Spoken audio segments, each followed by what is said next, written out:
बिस्मिल्लाहिर्रहमानिर्रहीम। अस्सलाम वालेकुम। प्यारे दोस्तों, नबी करीम सल्लल्लाहु अलैहि वसल्लम के नवासे और हज़रत अली रज़ी अल्लाह ताला अन्हो के लख्त जिगर को इतनी बेरहमी से क्यों शहीद किया गया? आप मैदान करबला क्यों पहुँचे? आपको शहीद करने वाला लश्कर कौन था और मुसलमानों ने हज़रत हुसैन अलैहिस्सलाम का साथ क्यों नहीं दिया? इन हक़ाइक़ को आज की इस वीडियो में हम आपके साथ शेयर करेंगे, लेकिन आपसे गुजारिश है कि वीडियो को एंड तक देखें और चैनल को सब्सक्राइब करें।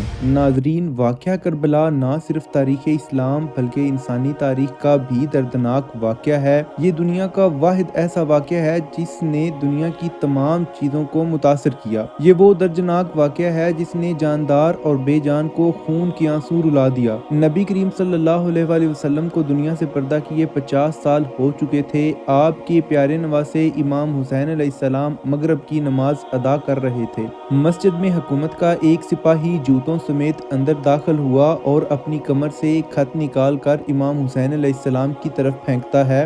इमाम हुसैन अलैहिस्सलाम ने खत उठाया और खत पढ़ने के बाद फरमाया, इन्ना लिल्लाहि व इन्ना अलैहि राजिऊन। अब्दुल्ला ने पूछा, इसमें क्या लिखा है? आपने फरमाया, शाम का हुक्मरान मुआविया इब्न सुफियान नहीं रहा, गवर्नर ने हमें बुलाया है। इमाम हुसैन अलैहिस्सलाम हाकिम मदीना वलीद के पास पहुंचे। वलीद ने कहा, यजीद बिन मुआविया हुक्मरान बन गया है, इसकी बैत कीजिए। इमाम हुसैन अलैहिस्सलाम ने जवाब दिया, अहले बैत नबूवत किसी की बैत नहीं करेंगे। अमीर मुआविया ने अपने बाद अपना जानशीन और खलीफा आलम इस्लाम यजीद को मुकर्रर कर दिया और मुसलमानों से कहा कि वो इस फैसले को कबूल करें, लेकिन इमाम हुसैन अलैहिस्सलाम और चंद और सहाबा कराम ने यजीद की बैत और इसे खलीफा मानने से इनकार कर दिया। उनके नजरिए के मुताबिक तारीख में आज तक किसी ने खिलाफत अपने वारिसान को नहीं दी। जब ये खबर कूफा पहुंची कि इमाम हुसैन इब्न अली यजीद इब्न मुआविया को खलीफा मानने से इनकार कर रहे हैं, तो अहले कूफा जो इमाम हुसैन अलैहिस्सलाम से बेपनाह मोहब्बत और अकीदत रखते थे, मुख्तार सकफी के घर जमा हुए और सुलेमान इब्न सुर्द रज़ी अल्लाह ताला अन्हो ने इमाम हुसैन अलैहिस्सलाम को कूफा आने की दावत दी। आपने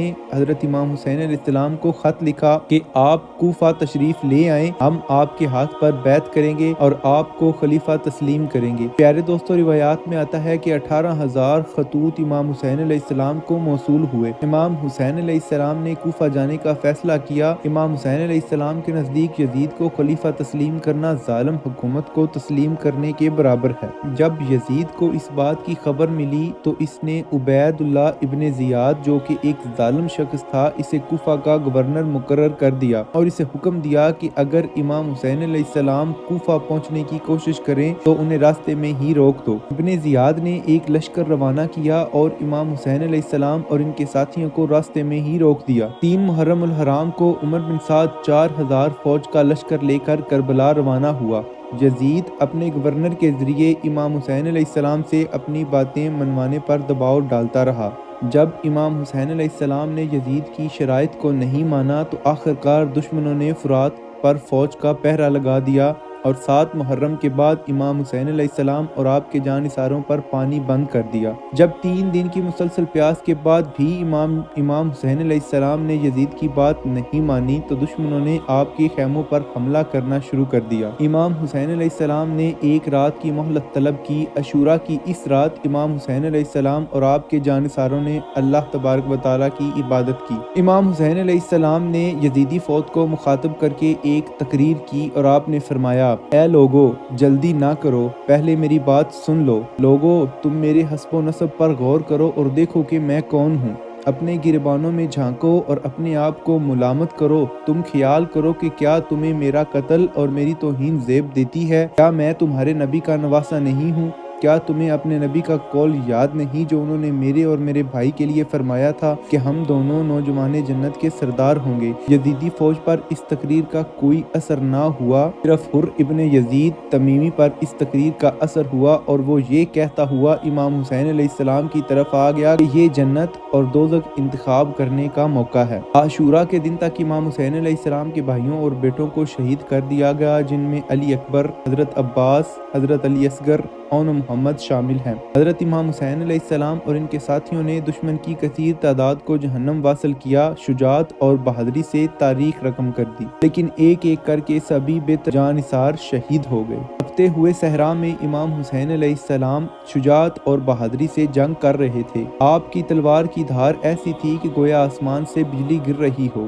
دشمن کی فوج ملعون آپ پر مسلسل تیر برسا رہی تھی۔ حضرت امام حسین علیہ السلام کا سارا بدن زخموں سے چور تھا، لیکن پھر بھی آپ دشمن کی کثیر فوج کو جہنم واصل کر رہے تھے، جن کی تعداد 30,000 تھی۔ آپ میدان جنگ میں جس طرف جاتے انہیں کیڑوں مکوڑوں کی طرح منتشر کر دیتے تھے۔ آخر میں حضرت امام حسین علیہ السلام کو بھی دشمنوں نے چاروں طرف سے گھیر لیا، لیکن ان میں سے کوئی بھی امام حسین علیہ السلام کو قتل کرنے کا گناہ اپنے سر نہیں لینا چاہتا تھا۔ آخر کار شمر ذی الجوشن کے اکسانے پر زرع بن شریک تمیمی نے بدبختی مول لی اور امام حسین علیہ السلام کی ہاتھ اور گردن پر حملہ کیا۔ سنان بن انس نے تیر چلایا، جس کے بعد امام حسین علیہ السلام گر گئے۔ ان کے گرنے پر شمر آگے بڑھا۔ اس ملعون نے امام حسین علیہ السلام کا سر پیچھے سے کاٹ کر جسم سے جدا کر دیا۔ عبید اللہ ابن زیاد کے حکم پر امام حسین علیہ السلام سر کو جسم سے الگ کر کے باقی دھڑ کو گھوڑے کے ٹاپوں پر رون دیا گیا۔ اس کے بعد تمام اہل بیت کے سروں کو نیزوں پر رکھ کر